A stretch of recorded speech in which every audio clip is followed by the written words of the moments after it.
Hey, Shalom. We'll get started here in just a few moments.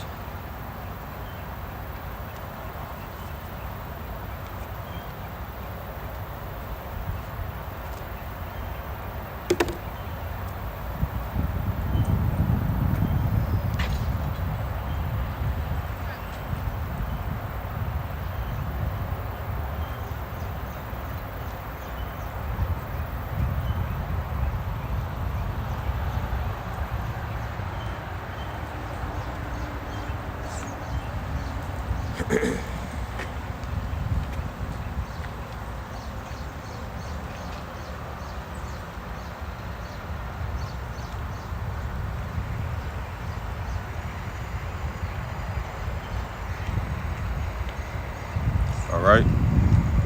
Hey, Shalom. First and foremost, I want to give all praises, honor, and glory unto Yahweh, Ba'ashem Yahusha, Ba'ashem Hakodash. That's all praises to the Heavenly Father. His true name in the Hebrew is Yahweh. In his son's name, who the word Italy called Jesus Christ, real name in the Hebrew is Yahushua. Also give praises, honor, and glory unto the Yahweh Kapodash, the Holy Spirit, which is the force and entity that makes this edification possible. I want to say shalom to all you sincere-hearted Akim, Wa'akwat, that you brothers and sisters make your bodies a living sacrifice on a daily basis in this wicked and adulterous generation. Also want to give double honors unto our beloved apostles and elders of Great Millstone, who taught us truth and who rule well. And I'm the brother Osma Wath from the Great Millstone Dallas camp. All right, coming back at you this morning, all right, with another Psalms lesson. You know, Abaratazal will be edifying, comforting, exhorting unto the sincere sheep of Yahweh Ba'ashem Yahusha. And as you can see, all right, we're going to get into the book of Psalms, the 83rd chapter. All right, Psalms, the 83rd chapter, and famous psalm, all right, amongst us Israelites, us true Israelites, us Hebrew Israelites. All right, we bring this out often, man, and this is one of the chapters that you first, learn about, hear about and read when you first come into this truth, to understand who your enemies are, and that we have been, pretty much, woken up here in these last days, all right, not to just know who we are, but to also, all right, know who our enemies are, man. You see, because we are in a war, all right, us as the nation of Israel, all right, we are, we're in a war, man. So if you don't know who your enemies are, well, you've lost the war already. You see, in this Psalms, the 83rd chapter highlights, all right, all of our enemies, which all these nations, the Lord created 18 nations upon the earth. All right, and he has chosen the nation of Israel. So those other 17 nations, all of them have one mind, have one consent, all right, to cut us off. Despite all their differences as nations, one thing that they all can agree upon is that they want to eliminate, all right, us so-called blacks, Hispanic, and Native Americans, and Israelite foreigners that scattered throughout the four corners of the earth. All right, but it chiefly starts with the so-called white man, all right, Esau, Edom. You see, because this is an ancient hatred that's being, played out, that's being waged, all right, in this thing that we call life. So with that being said, all right, we're gonna go ahead and get into it, and Lord willing, it don't cut out, 'cause I know sometimes, not every time, but sometimes when I come out here to the park, it buffers, and sometimes, it may cut out, particular sections. So Lord willing, everything goes smoothly. If it does start tripping, Baba Kashah, if one of you Akim, right, can just let me know, and we'll probably just move to a different location. So, all right, give me 1 second.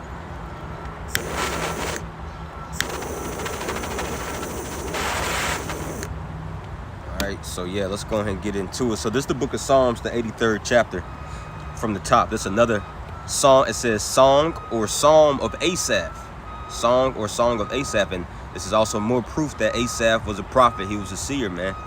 You see, his prophecy, his songs be going in, man. These past few songs we've been going into, they all been composed and written, all right, by the psalmist Asaph. Very heavy songs, man. So Psalms 83 is Psalm of Asaph. It says, verse 1, it says, keep. As a matter of fact, before we get into the psalm, I just want to read a little bit off of this commentary here I was looking at, which I don't do it all the time, but sometimes I do, just to see, all right, what Esau has to say. And of course he goes off, but I just want to show you the hypocrisy, and the victim mentality that these goddamn devils have, man. You see? So this is a David Gusick commentary for Psalms 83. I'm just going to read a little bit of it. It says, a prayer for when help, Salaki, a prayer for help when war threatens. And they wrote, this psalm is titled a Psalm of Asaph. The author Asaph was probably the great singer and musician of David and Solomon's era. It says, I'm going to skip down here to the point that I want to get to.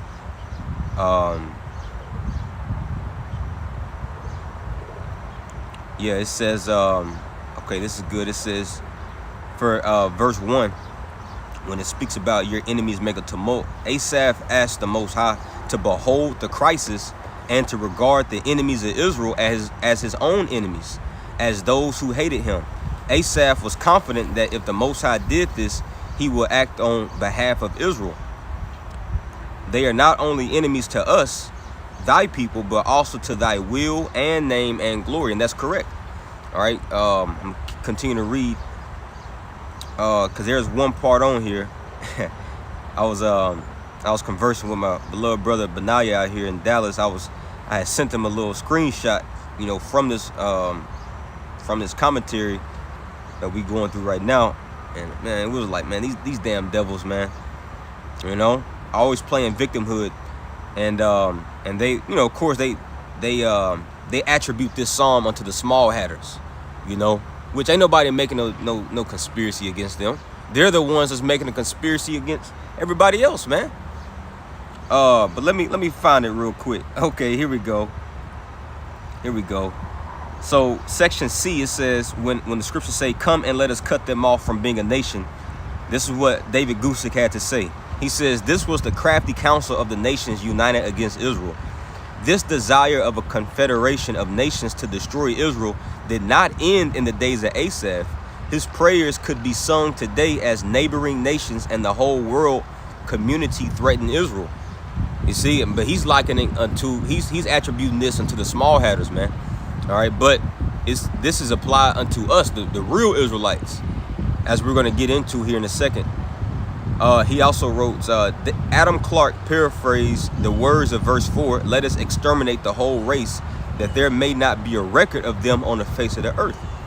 In the annals of recorded history, there has never been a people so encircled by foes or as persecuted as the JOOs have been. Yet surprisingly, the JOOs have prospered. In 1836, a world consensus indicated that there were then 3 million JOOs living in many countries. A century later, in 1936, in spite of severe persecutions in which many JOOs were killed, particularly in Russia, a second census indicated that the JOOs' world population had risen to 16 million, an increase of 13 million in a century. The N to the A to the Z to the I to the S's killed or deleted more than 6 million J to the OOs. See, they always go to that, man. You see, to bring out their to show that that victim mentality, man.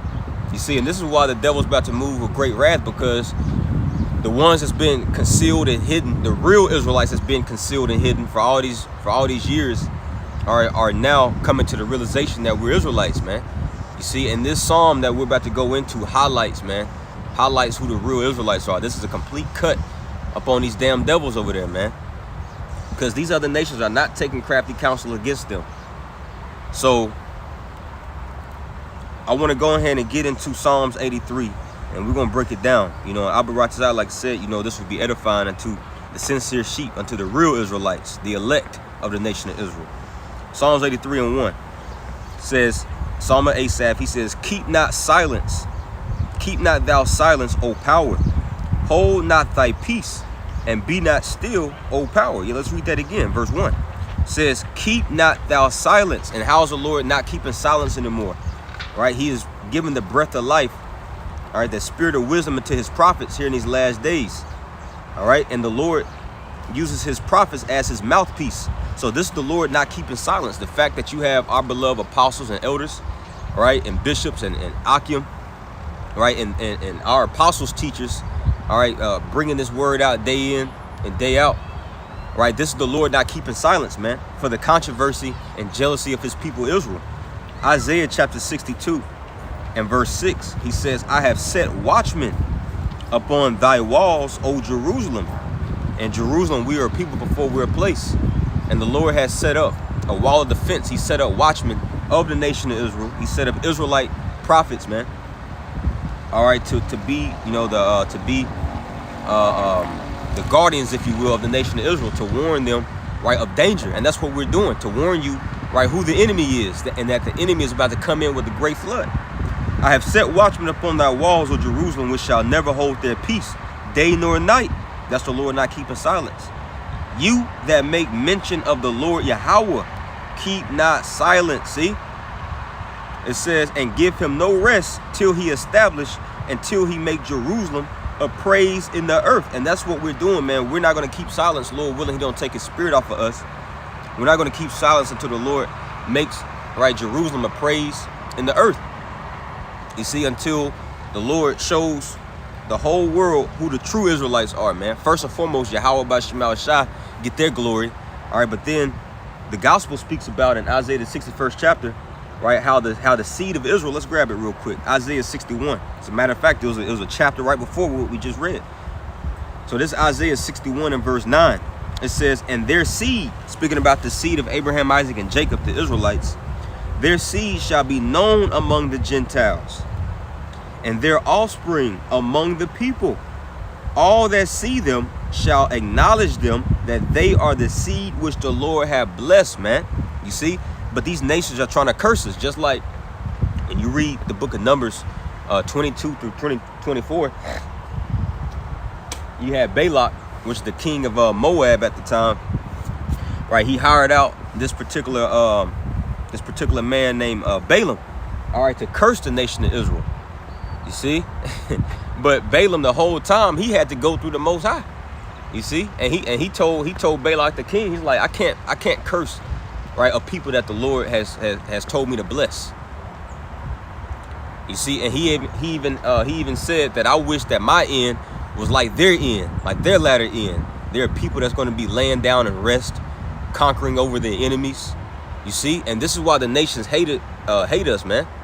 You see, and our people don't understand that there's a constant war being waged against us. That's why the beloved Apostle Paul said in the book of Ephesians, the 6th chapter, for we wrestle not against flesh and blood, all right, but we wrestle against spiritual wickedness, right, in high places, man. You see, these particular nations, starting with Esau, Edom, but all these nations, man, all right, they consult with demons. They consult, all right, with left-handed spirits.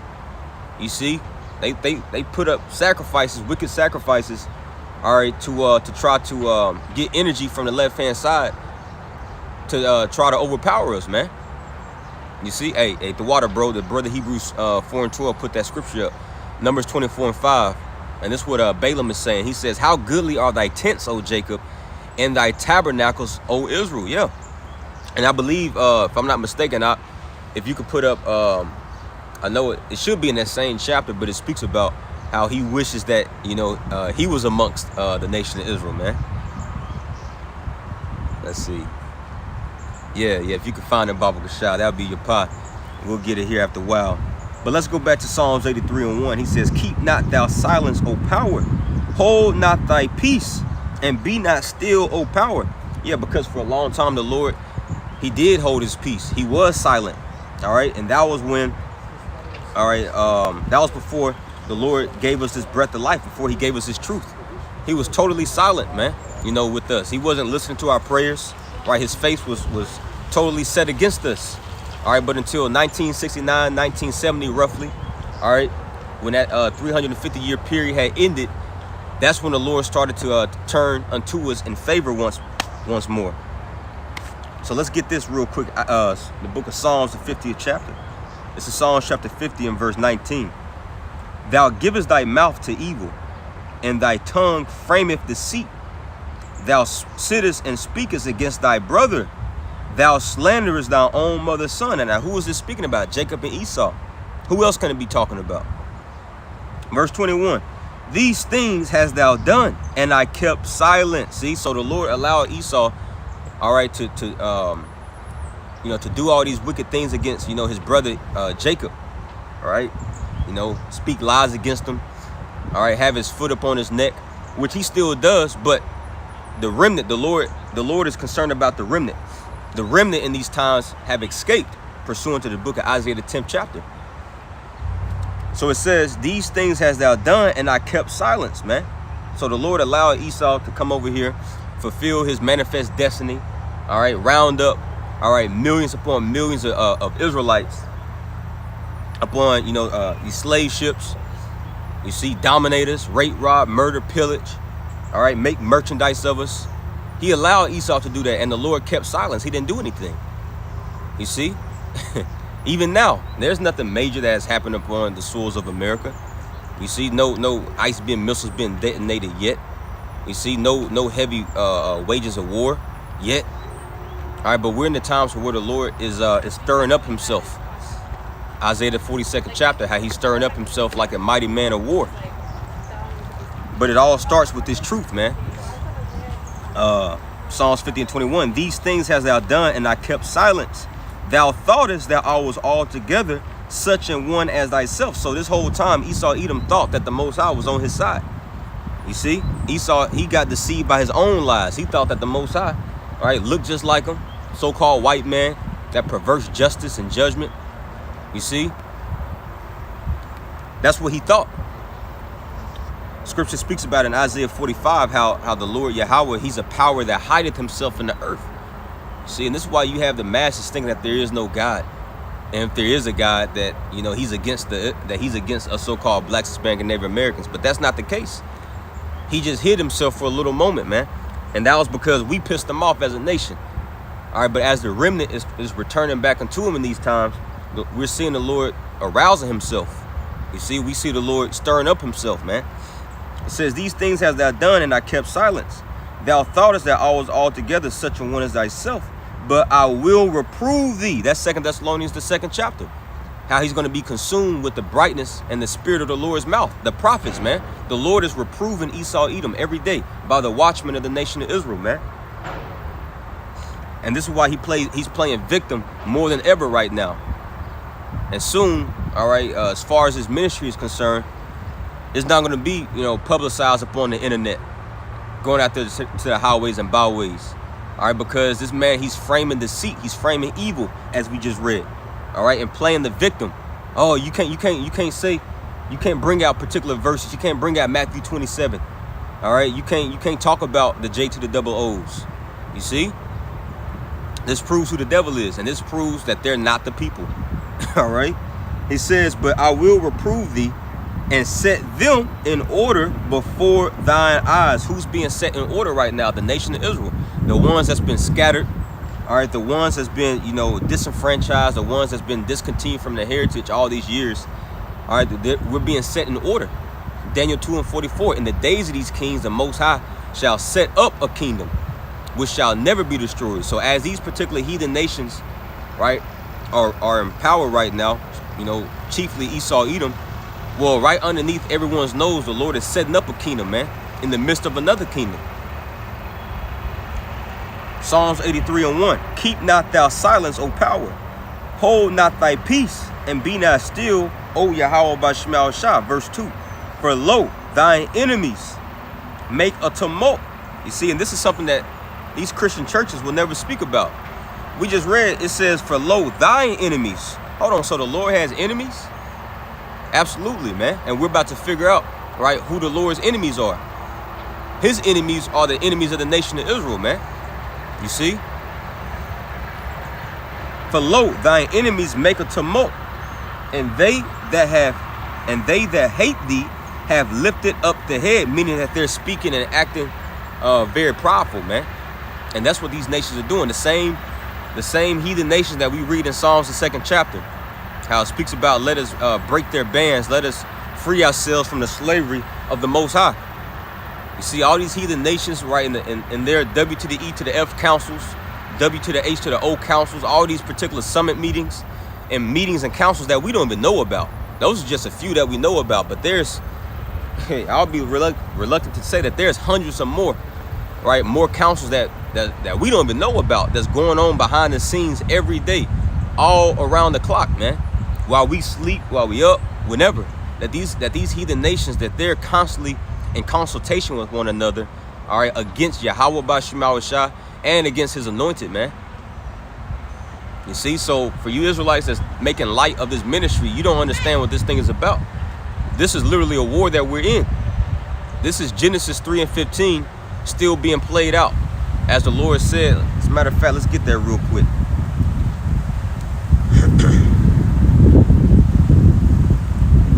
We've been woken up here in these last days, all right, just to realize that we're in a war and that we're commanded to fight. 2nd Ezra 7 and 57, for this is a condition of the battle which man that is born upon the earth shall fight, man. That's what we've been calling this truth for, man, is to fight so we can overcome and get the victory. We haven't been called into this truth to be lackadaisical and think that's the end all be all. Oh, I'm a brute, so you put on your fringes and go to McDonald's. That's not what this truth is about. This truth is about, all right, putting on the whole armor of the Lord, all right, and fighting, man, and getting the victory, all right, through Yahweh B'Shem Yahushua, through Yahushua's blood, all right, because it's not going to stop, man.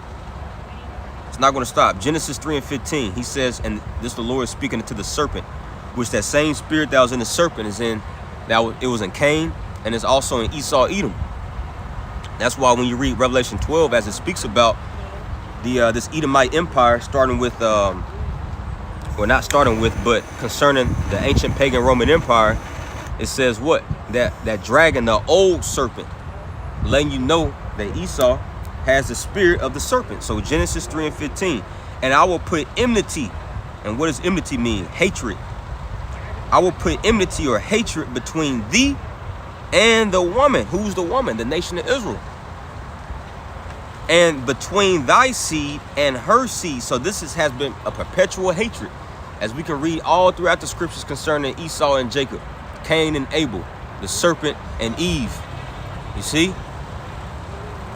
And I will put enmity between thee and the woman, and between thy seed and her seed. So we're going to constantly be at war, constantly be at a battle, constantly be at odds, man. This is who the Lord's enemies are. Those that's fighting against his woman. Those that's fighting against Adam's rib, man. Eve. It shall bruise thy head, and thou shalt bruise his heel. That's right. And the seed of Israel, first and foremost, which is Yahushua, man. You see? He's that seed that we read about in Galatians, I believe the 2nd or 3rd chapter, right? He's ultimately bruised, all right, Esau, Edom. He's ultimately bruised the spiritual demon Satan, man, all right, by getting the victory, you know, for us on the cross. And when he comes back, he's coming back to take away, all right, death, the sting of death. 1 Corinthians, the 15th chapter, the last enemy that shall be destroyed is death. And the second Adam is going to do that, man, Yahushua. All right, but in the meanwhile, we're still in this fight. We're still in this battle. And this makes me think about Revelation 12 and 17. All right. Revelation chapter 12 and verse 17. And it reads, and the dragon was wroth with the woman. That sounds exactly what we just read in Genesis 3 and 15. Which, mind you, as we just stated earlier, when you read up in this chapter, it links this dragon to the old serpent. So you could change this word dragon for serpent. And the dragon was wroth with the woman and went to make war with the remnant of her seed, which keep the commandments of the Most High and have the testimony of Yahushua HaMashiach. That's right. That's the elect of the nation of Israel. Now, although this devil, right, he's at war with the whole nation, he really wants the elect. He really wants the ones that's holding this standard. You see, the ones that's in order underneath Adam. You see, by the simplicity of this gospel. So he's going through all these particular means, all right, to try to, disrupt that process. And he's gathered all these other nations, as we're going into in Psalms 83. He's gathered all these other nations, right, in conspiracy against us, man. So we don't get the victory. But his efforts are going to be vain, man, because prophecy's already written. It's already set in stone. All right, that those that was with the Lamb are called, chosen, and faithful. The victory's already won, but we just have to go through it. All right, so we don't need to be in all these particular councils, the W to the E to the F council, All right, we don't need to know all the deepest, darkest secrets that they're speaking about, man. We already know what they're talking about. At the end of the day, the conspiracy is against you, Jake. No matter what facade that they may try to say that it's about. The C monster, the C to the 1 to the 9 monster, all right, is all ultimately aimed against you. That's why when the dragon juice came out, who did they target first and foremost? The tribes, man. We was going into a lesson about that last night. Did a lesson about that last night, man. All right. Joe Biden has said in one of the press conferences when the dragon juice, all right, was being released in 2020, right? He literally said verbatim, "I want you blacks, Hispanics, and Native Americans, right, to come get the juice, all right, because you're last in everything else, but we want you to be the first in this." You see? So once again, no matter what the facade may be, it can be in the facade of a health crisis, right, or whatever. Ultimately, you best believe, man, all right, that this devil, he has his eyes set to destroy you, man. You see? But as it goes, man, many of our people, right, are going to consent unto this devil, but the elect won't. Psalms 83 and verse 2, "For lo, thine enemies make a tumult, and they that hate thee have lifted up the head." Verse 3, and here's the point right here, "They have taken crafty counsel against thy people and consulted against thy hidden ones." Let's read that again. They have taken crafty counsel. Let's get that word crafty real quick.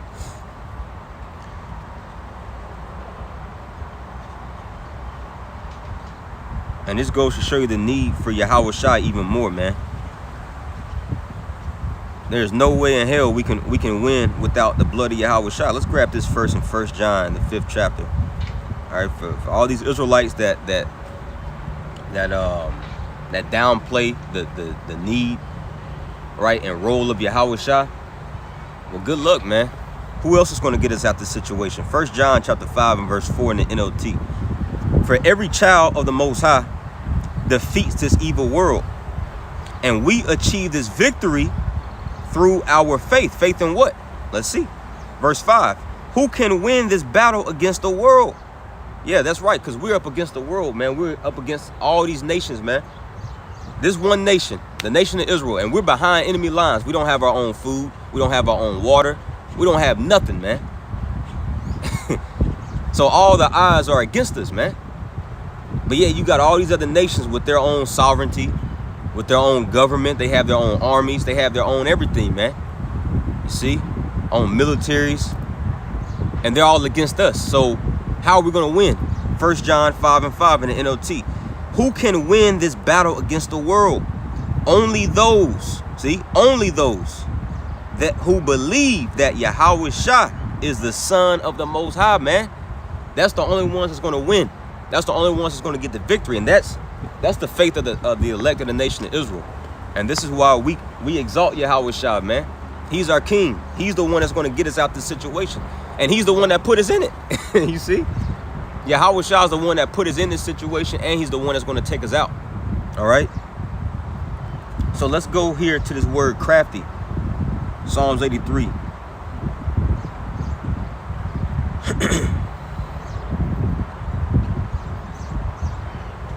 Strong's H6191, Aram. It says to be subtle, shrewd, be crafty, beware, take crafty counsel, be prudent. Says, yeah, but something that stuck out, the word that stuck out to me was subtle. All right, which this is why when you continue to read Psalms, the 83rd chapter, the first nation that it mentions off, is the nation of Edom, which, as we were going into earlier, that same spirit that's in Esau, Edom, was in the serpent. And what did the Lord say about the serpent? Genesis 3 and 1. Now the serpent was more subtle, see, more subtle, more crafty than any beast or nation of the field which the Lord Yahweh had made. And he said unto the woman, yea, have the Most High said, you shall not eat of every tree of the garden? See, but the point I want to get on that is, as we're going to this word crafty, right, that word is subtle.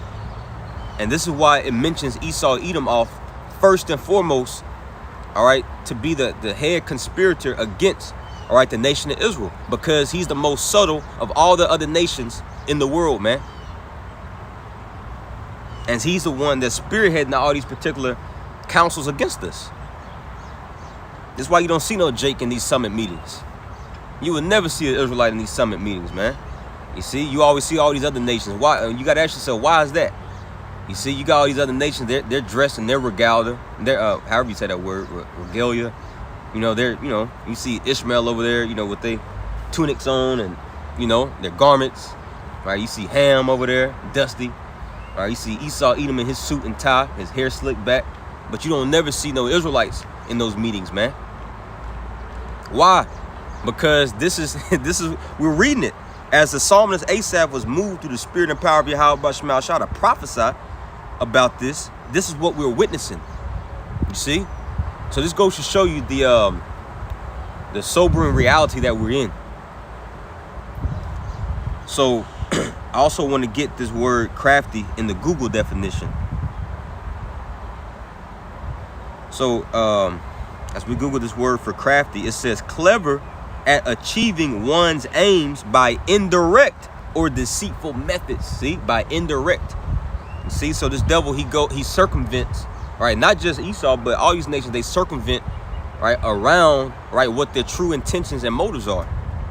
See, as we stated earlier, they may put out a particular facade. It may be in the form of a health crisis or whatever. All right, but ultimately the objective, right, is to cut us off. This is why they set up, all right, these particular environments for Jake to live in. You know, and like that movie, we're gonna reference, you know, that movie They Clone Tyrone, because that movie was powerful. You know, like like the Elder Apostle Rakar says, that wasn't a movie, that was a documentary. And that is absolutely true. That was definitely a documentary, man. And that movie goes to show you the crafty counsel that these nations have taken against us. You see, but it was chiefly Esau, Edom, all right, that's behind it all, man. But that's him working in craftiness. As we just read that word craftiness, let's read it again. Clever at achieving one's aims by indirect or deceitful means involving the making of decorative objects. See, Esau, he decorates, all right, black culture. He decorates a degenerate lifestyle upon us. You see, so it helps for our overthrow. And our people fall for it time and time again. So let's go back. Psalms 83 and 3. They have taken crafty counsel against thy people and consulted against thy hidden ones. And this makes me think about Judith, the 5th chapter. When you read Judith, the 5th chapter, all right, you had you had the king of Assyria, his general Holofernes. He as a matter of fact, let's get that account real quick. Give me 1 second. Let's get that account real quick. We're not going to spend too much time on it.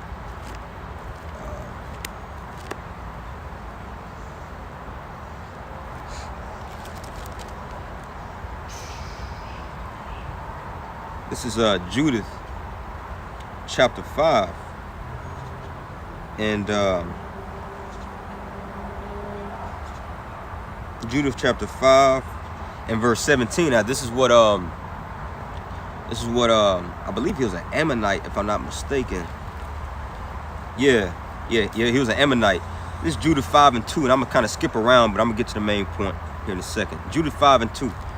It says, let's start at verse 1. Then was it declared to Holofernes, the chief captain of the army of Assyria, that the children of Israel had prepared for war and had shut up the passages of the hill country. See, this is what these nations don't want us to do. They don't want us to be prepared for war. All throughout history, we can see how these nations, they were offended when we get on our point, man. When we get on our guard. They don't want us like that. This is why Esau wants our people drunk, man. Because when you're drunk with the affairs and cares of this life, of course, you're not sober-minded, so you're not paying attention to the war, to the impending doom and danger that's ahead of you. So these nations don't want us to be prepared for war. And that's what this ministry does. This ministry prepares us for war. And this is why Esau is trying to clip it. It says, then was it declared to Holofernes, the chief captain of the army of Assur, that the children of Israel had prepared for war, and had shut up the passages of the hill country, and have fortified all the tops of the high hills. And what are we fortifying now? Our minds through faith. And had laid impediments in the Champagne countries. Verse 2. Wherewith he was very angry, and called all the princes of Moab and the captains of Ammon. See all these nations, man? So here you got Assyria, you got Moab, you got Ammon. So all throughout history, man, all these nations, man, it don't matter what dispensation of time we were in. All right, all these nations always had, it don't matter what their differences were as a nation, but one common interest that they always had was to cut us off. There's an ancient, proverb. I remember Elder Apostle Aramlab had quoted it one time.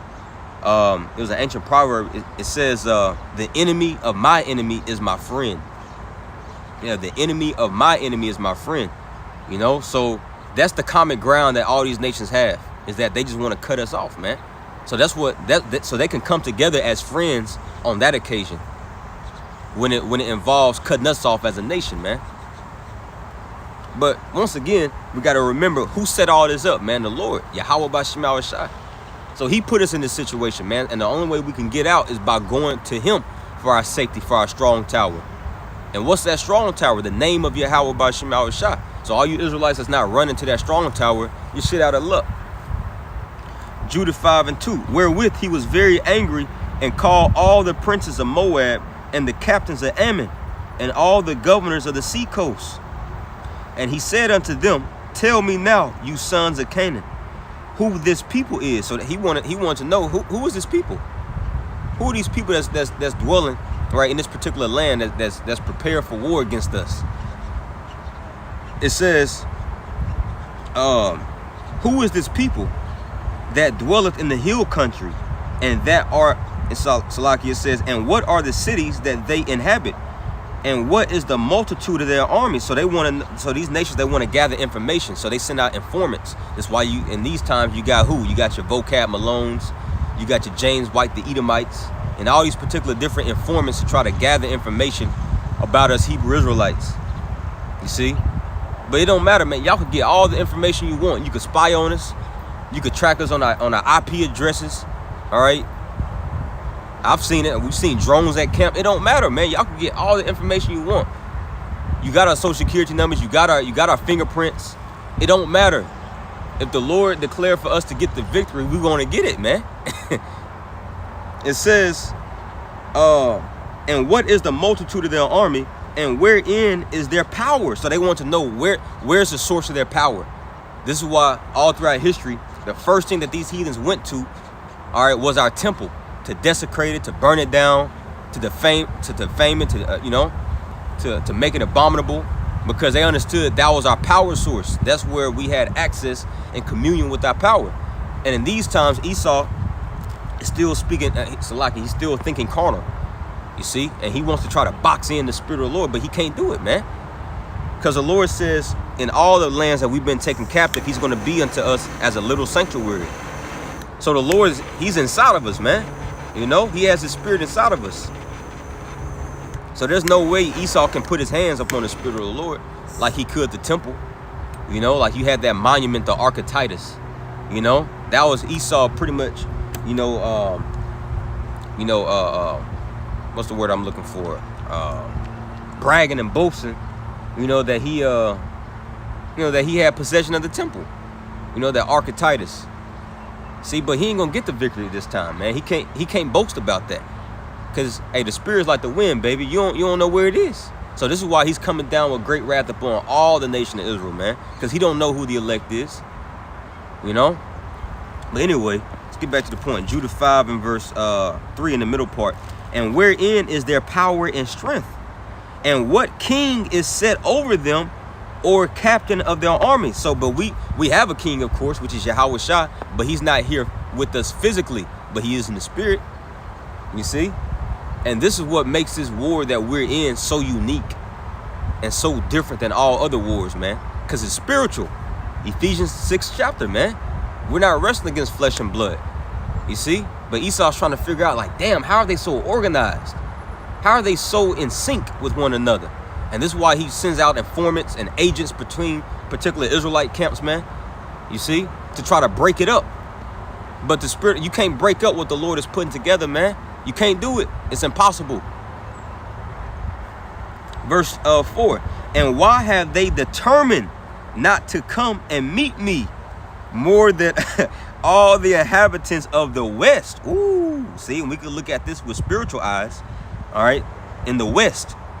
So he wants to, so this king wants to know, how come out of all the, let's get this in NLT. Because the elected of the nation of Israel, we're the only ones that's not, Lord willing, I'm part of that number. You know, the hopeful elect are the only ones that's not consenting unto this damn devil, man. And this is pissing Esau off. Judah 5 and verse 4 in the G&T. It says, why have they alone of all the people in the West refused to come out and surrender to me? We're not going to surrender to you goddamn devils, man. And the Lord said in, what was that, Romans 11 chapter, for the Lord, he has reserved unto himself 7,000 men that's not going to bow the knee. You see? Verse 5 in the G&T. And now this is the general speaking. You know, Achior, the speech of Achior. Verse 5, then Achior, the leader of the Ammonites, answered Holofernes. He says, sir, if you will please be so kind as to listen to me, I will tell you the truth about these people who live in the mountains near your camp. I will not lie to you. These people are the descendants of some Babylonians. That doesn't mean that we descended from, you know, from Babylonians. No, it's speaking about, you know, the land of our father Abraham's nativity. You know, because he was born in the Ur Chaldee. You know, he was brought up in the actual land of Babylon. You know, so that's what that's going into. So it says, these people are the descendants of Babylonians, of some Babylonians, who abandoned the ways of their ancestors in order to worship the power of heaven. That's speaking about what Abraham did. How he turned away from his father and his father's house, from worshiping idols, from worshiping those Babylonian idols, to actually worship Yahweh B'Shem Shah in spirit and in truth. And that proves that all these nations know about us, man. You know, we're the ones who discontinue from our heritage, from forgetting who we were and forgetting who they were. But they always have known who we were and who we are, man. Esau and these other nations, they never forgot that. And a lot of them know a lot more about us than we do. You see? But Jake don't look at it like that. You know? That's why you got all these Israelites playing games, man. But anyway, let me go back. Verse 6. These people are descendants of some Babylonians who abandoned the ways of their ancestors in order to worship the power of heaven. Finally, they were driven out of their land because they refused to worship their ancestors' gods. Then they fled to Mesopotamia, where they settled and lived for a long time. Afterward, their God told them to leave Mesopotamia and go to the land of Canaan, where they settled and became very rich in gold, silver, and livestock. Later, when a famine struck all the land of Canaan, these Israelites, as they were later called, went down to Egypt and stayed there as long as there were enough food. That's what Joseph did. While they were there, they became a large nation with so many people that they could not be counted. So these nations, they know our history. That's what this is going into. And you can also, read something similar about that in the accounts of Ezra and Nehemiah, when we were rebuilding the city walls and the temple. All right, well, these nations, caused the king to remember, our particular, our history, man. So it said, let me just get to the point. Judah 5. Yeah, Judah 5 and 17 in the G&T. Their God hates wickedness, and as long as they did not sin against him, they prospered. But when they disobeyed him, they suffered heavy losses in many wars and were finally taken away as captives to a foreign country. The temple of their God was leveled, and their cities were occupied by their enemies. But now they have returned to their God. They have come back home from the countries where they have been scattered. They have taken again possession of the city Jerusalem, where their temple is, and have resettled in the mountains that had remained uninhabited. So the point for me of getting all that is, as we're going through Psalms, the 83rd chapter, a part of this crafty counsel that these nations are having against them, is having it amongst each other against us, is basically trying to figure out how they can keep us in sin, man. You know, feed us, particular things that's abominable. You know, set up sexy red, set up sukianas to where our people, revere and look up unto. All right, which perpetuates a degenerate, culture, man. You see, taking the dragon juice and ultimately, right, setting Jacob to take that sea hip, which they know, Esau Edom knows that, whoever takes that, they cannot repent. So going back to Psalms 83 and 4, they have said, come and let us cut them off from being a nation, that the name of Israel may be no more in remembrance. Makes me think about the time of Exodus, how Pharaoh wanted to cut off the nation of Israel by cutting off all the men. You see, and this is why the attack is really against, right? Now Esau, he's attacking the women too, but the attack is really against the Israelite men. All right, just like Pharaoh, man. Let's read this real quick. Exodus 1:7 says, and the children of Israel were fruitful and increased abundantly and multiplied and waxed exceedingly mighty, and the land was filled with them. Now there arose up a new king over Egypt, which knew not Joseph. And he said unto his people, the people of the children of Israel are more and mightier than we. Come on, let us deal wisely. See, let us deal wisely, just like these nations are doing. Psalms 83, all right, that crafty counsel. All right, it says, let us deal wisely. Lost my spot. Let us deal wisely with them, lest they multiply, and it come to pass that when there falleth out any war, they join also our enemies and fight against us, and so get them out of the land. Yeah, so this is why you have, right, these little human deletion centers in Jake's neighborhoods to cut off, Israelites. You see, all these particular things, man, that perpetuate death upon our people, man. The foods that we eat, the water that we drink, the particular lifestyles, gang culture. Esau puts crack and drugs and guns inside of Jake's neighborhood. So, that's them dealing wisely with us, man. But see, just like in the time of Egypt, as they want to cut off the seed, how Pharaoh commanded, those Hebrew midwives, all right, whenever a Israelite male that was born, cast him off into the river, so he could, die. Well, the same thing is still happening now. Mark the 3rd chapter. If you bind the strong man, then you could go inside the house and let's get that real quick. And this is why you got a lot of Israelite men just absolutely bugged out their minds, man. A lot of them are moles, moist boys. Isaiah 1st chapter. If it had not been for the Lord that set up a very small remnant, we would have been in Sodom, man. That's why Esau's pushing, right, P month, right, and morality, man. Because who do you see really taking hold onto that? These so-called black men. You see, you can't be reproductive with that particular lifestyle, man. But that's a part of that crafty counsel against us. This is Mark chapter 3 and verse 27. And this red letter, this Yahweh Shah speaking. No man can enter into a strong man's house and spoil his goods. And who's that strong man? All right, the men of Israel. Because we're strong in nature, man. When you read Genesis 25, it speaks about the two characteristics of Jacob and Esau. One people shall be stronger than another. And it spoke about how we're naturally stronger than Esau Edom. We're stronger than him physically, mentally, morally, spiritually, emotionally, every way that you can think of. Us Israelite men, the Lord just created us inherently, man, to be stronger. All right, but this is a tactic of war that Yahweh Shah is speaking about in Mark the 3rd chapter. Mark 3 and 27. No man can enter into a strong man's house. I'm gonna let this thing pass by real quick.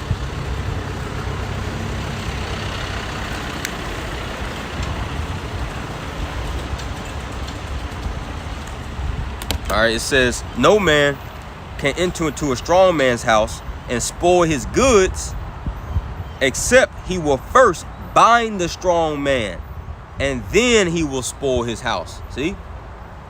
And that's a part of that crafty counsel, is by binding the strong men, binding the men of Israel. All right, locking us all up in prison homes. All right, prison houses. Isaiah the 42nd chapter, how we're robbed and spoiled, locked into prison houses. All right, you know, you turn our women to be our enemies, man. Turn our children against us to be our enemies. All right, particular jobs that we work, everything, the 3-strike rule. All this is ultimate to bind the strong men. So us Israelite men, yeah, although Esau Edom, all right, is you know, he's, you know, he wants to destroy the whole nation of Israel, but who creates the nation? The men, the seed of men. You see? So, and that's how the serpent got Adam. The serpent knew he couldn't just get to Adam. He couldn't just go straight to Adam. He had to use his woman as his tool, as his weapon against Adam.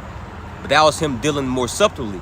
As we got that word craftily earlier, let's get it again, because that's exactly what the serpent did, man. Crafty. We're going to get that word again, if it loads. Yep. Clever at achieving one's aim by indirect or deceitful methods. So what was the serpent's aim? To make Adam fall from his position of dominance. And how did he do that?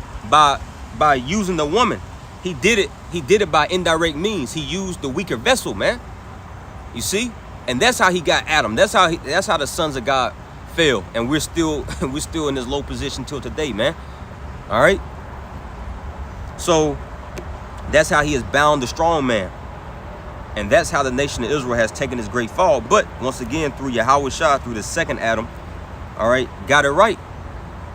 So now we're commanded to follow his stead. Psalms 83 and verse 5. For they have consulted together with one consent.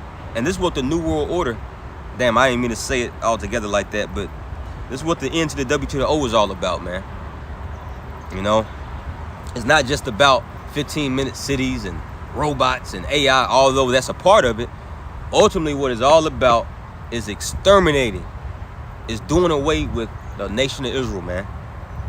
Particularly the men. You see, because if you do away with the seed, you no longer have that fruit. You no longer have the tree. You know, you no longer have that, you know, the nation anymore, man.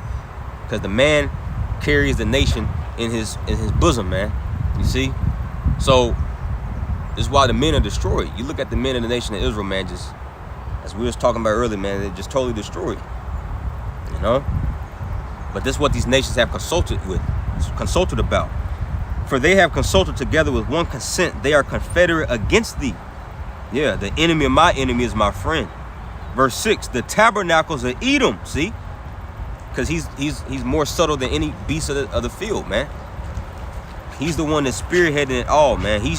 Esau's putting all these other nations on game, you know, on how to keep us degenerate. Just like the Lazarus of, just like the parable of Lazarus and the rich man. You know, how the dogs, you know, came to lick our sores. These other nations making merchandise of us, man. You see? Benefiting off of us, benefiting off our downfall, man.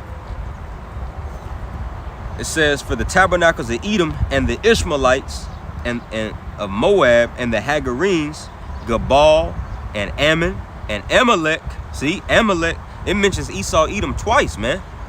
The tabernacles of Edom and Amalek, man. See, because Amalek, they're really like in the bracket, right, in and of themselves, man. Like they're the ones that have taken it to its utmost degree. You see? And this is why there's going to be absolutely no mercy showed unto you damn devils, man, to you Edomites. And that's why the Lord took King Saul out of power. You see, because he was supposed to, you know, do away with all you small hatters, man. But he didn't do it. And they have been a thorn into our side, you know, for all this time in history. If Saul would have did what the Lord would have commanded, bro, life, just imagine if there were no small hatters around, you know? Bro, life would be, even though we'll still be in hell more than likely. Well, yeah, of course we would. Even though we'll still be in hell Bro, just without no small hatters, man, it'll be the earth will be a lot cleaner. It'll be a lot safer. You see? But all these dukes of Edom, all right, gotta go. The whole house of Edom gotta go, man. All right? And there's gonna be no mercy showed, because they've never showed any mercy unto us. I'm gonna grab this real quick in Deuteronomy 25. Deuteronomy 25 and 17. This is a commandment. This is a commandment, man. Deuteronomy 25 and 17. Remember what Amalek did. See, so we're commanded to remember what Amalek did. These small hatters. Unto thee by the way, when you were come forth out of Egypt, how he met thee by the way, and smote the hindmost of thee, even all that were feeble behind thee, when thou was faint and weary, and he feared not the Most High. Therefore it shall be, when the Lord thy power have given thee rest from all thy enemies round about, in the land which the Lord thy power giveth thee for an inheritance to possess it, that thou shalt blot out the remembrance of Amalek from under heaven, thou shalt not forget it. That's what Saul was supposed to do, but it didn't happen. So when's it going to happen? In the kingdom of heaven. Obadiah 1 and 18. How the house of Jacob and the house of Joseph is going to be for a fire, man. And the house of Edom is going to be for stubble, and we're going to kindle right in them and burn them up. There shall not be any remaining of the house of Edom, man. Starting with you Amalekites, you small hatters, man. The ones that always be playing victim, when you the ones that's putting hell up on everybody else. Here you terrorized, Palestine, the coast of Palestine. You terrorize all these other nations, but when they retaliate to try to defend themselves, then now you want to bitch up and play the victim. You see? So we're gonna remember what you did, man, as commanded by our Lord Yahweh by Shema Shah. And that's also a cut on all you other Israelite camps, man, that say, well, God hates Esau, but we don't hate you. Man, what are you talking about, man? Yes, we hate them, man. We hate them with the perfect hatred, and we will never forget. Just like Esau say, never forget 9/11. Well, we never gonna forget what happened thousands of years ago, what y'all did to us in the wilderness, man. Because all that was just like a day in the eyes of the Lord, man. 1,000 years into the Lord is like one day. So like 1,000 years to us is like one day into the Lord. So that was just that didn't happen. That wasn't even a week ago in the eyes of the Lord, man. You see? Psalms 83 and 7. Gabal and Ammon and Amalek and the Philistines with the inhabitants of Tyre. And this is who the star of Jacob is coming to smite, man. Numbers 24th chapter. Says Assur also is joined with them. And we just read about Assur in Judith the 5th chapter. It says Assur also is joined with them. They have holpen, meaning helped. They have been armed to the children of Lot. And who's the children of Lot? Moab and Ammon. Selah. So we're going to stop right there, man. Selah means to pause and think about it. So as we stop right here, in the meanwhile, all right, we should be thinking about, all right, this crafty counsel that's against us, man. This is what helps to keep us sober-minded in this truth, to understand that we are in a war. You know, this is not the time to be lackadaisical, man. All right, this is the time to make sure that we're girded up with the full armor of Yahweh by Shema Shah, man. All right, speaking to myself first and foremost, because we're coming to the time of Jacob's trouble. And all these other nations, they're armed and ready to go physically. They got their militaries, they got their soldiers, they got, all their resources ready. But here we are behind enemy lines. All right, just we're literally out here with prayer and a hope. Prayer and a hope, man. But that's all we need, because we have faith in our power, man, that he's going to come through. All right.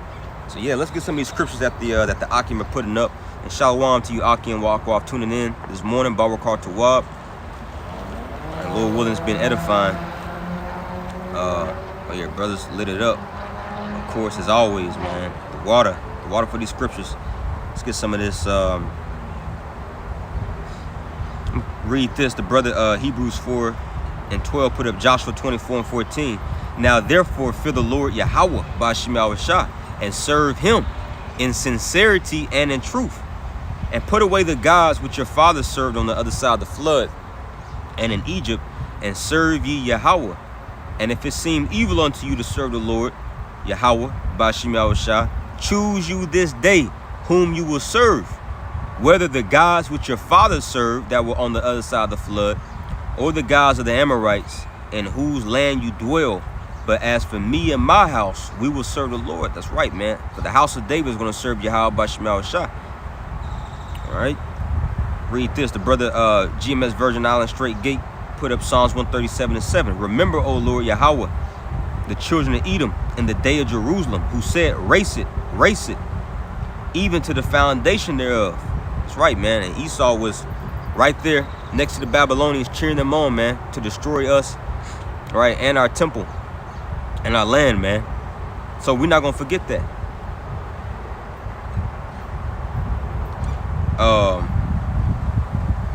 Okay, ate the water. He said he posted a precept I asked for.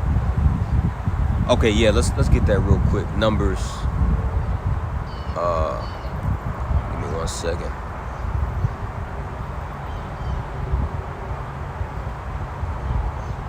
Numbers 23. 23. It's like, give me 1 second.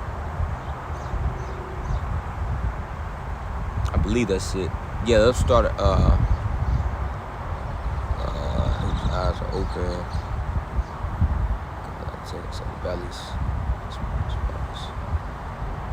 Okay, yep, that's it. Numbers 23 and 10. And this is what Balaam is saying.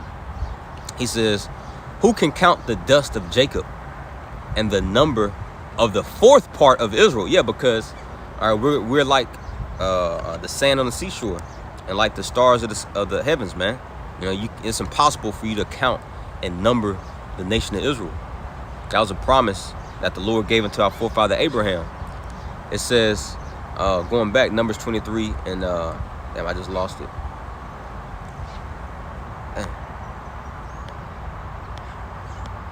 Here we go. Who can count the dust of Jacob and the number of the fourth part of Israel? Let me die like the death of the righteous, and let my last end be like his. See?